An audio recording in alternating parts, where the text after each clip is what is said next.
අද තැල්ලුවා නේද මාළුවේ? බලන්න පුතේ ඔය සතාට ඕකේ හැරෙන්නවත් ඉඩ තියනවද? ටැංකියක්වත් තිබුණා නම් ටැංකියකටවත් දාන්න තිබ්බා. එහෙනම් අම ටැංකියක් කරන් දෙන්න. ටැංකියක් ගේන්න? ඔයලාම දැන් පිස්සුද? මම මේ පොළේ යන රුපියල් 10 හොයාගත්තේ බොහොම අමාරුයි. ටැංකියක් ගේන්න. මේ මං කිව්වේ මේ ටැංකියක් වගේ ටිකක් මේ ලොකු බෝතලයක් හොයලා දාමු කියලා.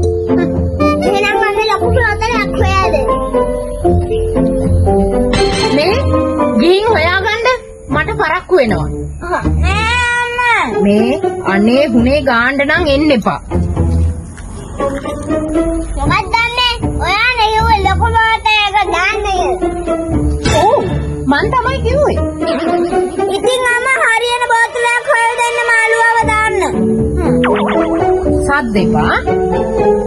ආයි මාළු ගැන කතා එපා. තේරුණානේ?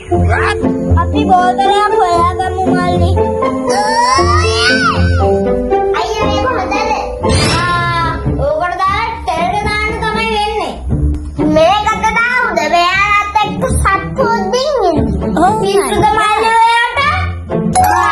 මට දහසක් ආවා.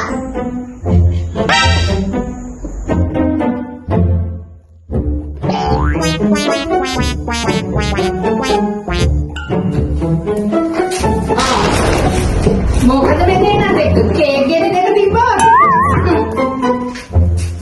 පුදුම එක දැනකට වෙලා ඉන්නවා. Oh my god.